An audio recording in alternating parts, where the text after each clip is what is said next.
Pois é, após a segunda carta de Donald Trump ao ex-presidente Bolsonaro, dizendo que essa perseguição devia acabar imediatamente, Alexandre de Moraes dobra a aposta e manda a Polícia Federal ir à casa de Bolsonaro colocar uma tornozeleira eletrônica em Jair Bolsonaro. E aí, meu Brasil? Esse é o Brasil, né? Um país às avessas, onde um ladrão é presidente, um homem honesto que já presidiu o Brasil é preso sem nunca ter cometido sequer comprovado algum crime. E esse é o Brasil, que não é para amador, né? Mas e agora, Brasil? O que nós, o povo de bem, devemos fazer? Como vamos reagir a tudo isso será a grande questão. Mas antes de vermos essa questão, é bom lembrarmos que a prisão de Bolsonaro com a tornozeleira eletrônica ocorreu também após ele falar por Lula devolver o seu passaporte para que Bolsonaro pudesse negociar as taxas com o Trump. Pelo visto, não vai ter negociação nenhuma, né? Porque se dobraram a aposta aqui, pode ter certeza que o Trump vai dobrar a aposta lá e taxar mais ainda o Brasil. E como sempre, é o Brasil e o povo brasileiro que se ferra. Principalmente porque com as taxas americanas subindo cada vez mais, inviabiliza as exportações brasileiras aos Estados Unidos, que são obrigados a pararem com a produção e demitir os seus funcionários, como já está acontecendo com as empresas de tecnologia, né, aqui no Brasil, que já demitiu 90 mil pessoas em 5 meses e admite demitir mais ainda. Mas tem mais ainda, porque não é só os Estados Unidos que pensam em aumentar as tarifas, mas também o chefe da OTAN que notificou o Brasil e disse que o país pode ser alvo de tarifas de 100%. Também vai fazer negócio com ditador, é isso que dá, né? Mas é bom que fique claro aqui que o que estou falando é porque o próprio presidente dos Estados Unidos, Donald Trump, anunciou na segunda-feira, dia 14, que vai impor as taxas muito severas contra a Rússia caso a guerra na Ucrânia não tenha um cessar-fogo em até 50 dias. Que a taxa será de 100% com sanções secundárias aos países que comprarem petróleo da Rússia. Teve total apoio da OTAN para isso. Mas aqui no Brasil, vocês acham que o Lula está preocupado com isso? Claro que não, né? Se o Brasil for realmente taxado, que fique bem claro que será taxado por causa do governo Lula. E o que vai acontecer é um aumento generalizado no preço, maior desemprego e impacto econômico bem negativo no dia a dia de você, meu amigo trabalhador brasileiro. Que no final das contas é você quem paga, ou seja, toda a população brasileira que vai sentir diretamente os impactos no custo de vida e na economia. Não é à toa que há uma fuga em massa do capital estrangeiro da Bolsa, que é a maior em 8 anos, atingindo no ano passado só meros 29 bilhões de reais. Isso porque o cenário era mais confortável do que agora. Agora imagina vocês com toda essa taxação dos Estados Unidos e a União Europeia. E é por isso que eu digo, a Venezuela é logo aí. Parece que fica cada vez mais nítido a estratégia usada pelos esquerdistas do Foro de São Paulo, como é a construção de um país ditador comunista. Aí a gente começa a entender como que uma Venezuela, que era dos países mais ricos do mundo, se transformou em um país miserável e desgraçado para toda a sua população. Ao começar por mandar prender 13 dos seus opositores e, claro, mandar prender também o seu maior opositor, principalmente quem pode derrotá-lo nas urnas, como já fez, mas não levou, né?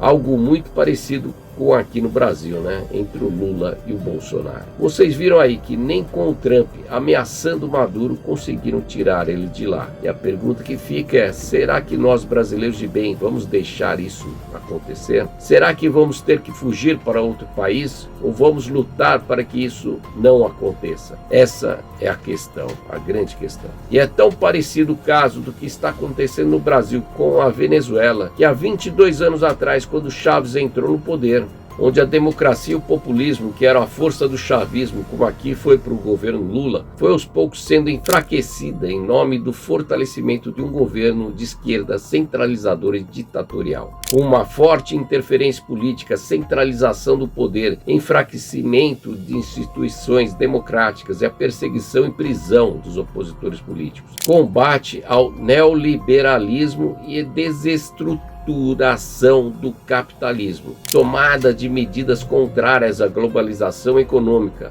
fortes críticas aos Estados Unidos, né, como tem feito o Lula aqui, né? Implantação de sistema educacional de viés socialista com forte doutrinação ideológica, como já ocorre no Brasil desde que o Lula foi eleito em 2002. Desrespeito total da Constituição, né, com mudanças constitucionais para fortalecer no poder. A adoção de medidas nacionalistas, sendo que muitas delas prejudicaram empresas estrangeiras que até então atuavam no país positivamente. Muitas dessas empresas, em função da insegurança jurídica e perseguições, saíram da Venezuela, provocando assim o aumento do desemprego. O uso de grande parte dos dólares de venda de petróleo, né, principal produto do país, para a manutenção de programas sociais, coisa que o Lula quer fazer para manter o povo no cabresto, ganhando uma miséria do governo, mas se ganhar, você não pode trabalhar. Essa é a busca por apoio da população através de medidas populistas e paternalistas, né? E olha só que engraçado que desde o ano 2000, quando Hugo Chávez foi reeleito presidente da Venezuela, a eleição foi marcada por suspeitas de fraudes e manipulações eleitorais, coisa que se repete até hoje, não é mesmo? Tanto aqui como na Venezuela. Mas houve também insatisfação do povo ligada não só às posturas antidemocráticas do regime, mas também com o aumento do desemprego e com a crise econômica. E a desculpa do governo é a sanção dos Estados Unidos. Vejam só. Será que não é isso que o Lula buscou desde quando entrou na presidência, ao chamá-lo de nazista e outras coisas a mais, que inclusive já falei aqui no meu último vídeo, ao comentar sobre a culpa dos 50% da taxa imposta pelos Estados Unidos ao Brasil? Claro que tudo isso ocorreu com o apoio irrestrito das Forças Armadas da Venezuela ao governo Chávez e depois o Maduro, quem criou a Guarda Nacional Bolivariana, que atua principalmente na repressão dos movimentos sociais de oposição. E o que estamos vendo no Brasil, o pleno e total enfraquecimento das nossas Forças Armadas. Especialistas alertam que o governo estaria construindo uma nova narrativa, dizer que manter exército, marinha e aeronáutica custa caro demais para o Brasil. A estratégia, segundo analistas, seria desmoralizar as Forças Armadas e apresentar a ideia de que sua estrutura não é essencial para o país. Com isso, surgiria a proposta de substituição das Forças Armadas por uma Guarda Nacional nos moldes da existente na Venezuela. Especialistas afirmam que o governo estaria sufocando financeiramente os militares para justificar essa transição no discurso oficial. A previsão é que o tema ganhe força nos próximos meses, com a ideia de reformular a segurança nacional sob controle direto do Executivo.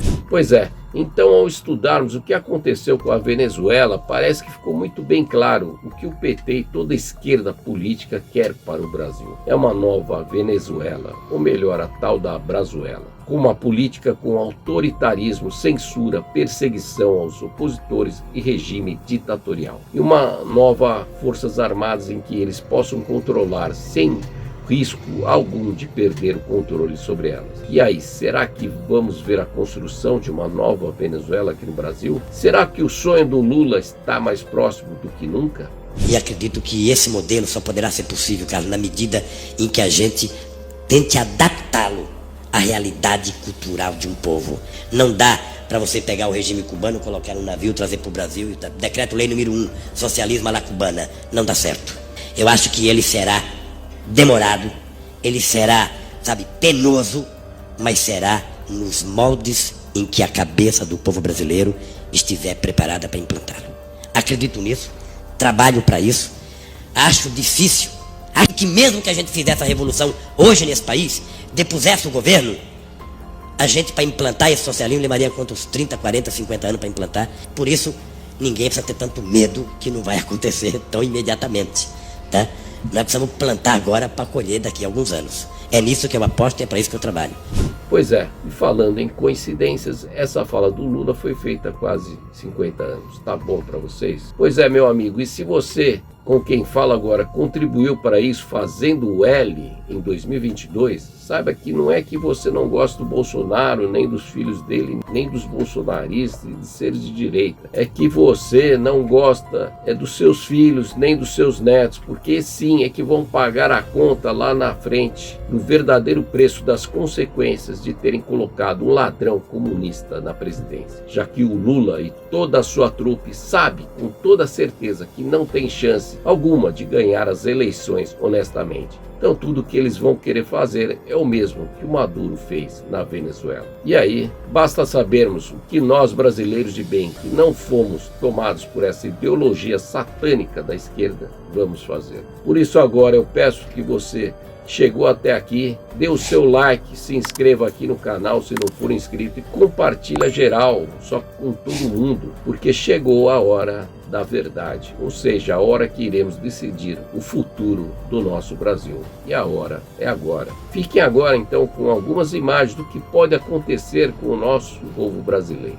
Um beijo no coração de todos vocês, fique com Deus e a gente se vê no próximo vídeo. So Congress is on the verge of passing the most consequential sanction package in the history of the country. It will give President Trump tools he doesn't have today, a literal sledgehammer. And the big offender here is China, India, and Brazil. India buys oil from Russia cheap and resells it. That's despicable. I've talked to President Trump. He said last week it's time to move. He's tried to entice Putin to the table, but my goal is to end this war, and the only way you're going to end this war is to get people who prop up Putin, make them choose between the American economy and helping Putin, and you can only have one negotiator. That's going to be President Trump with maximum flexibility to end this war. China, India, and Brazil, you're about to get hurt big time if you keep helping Putin.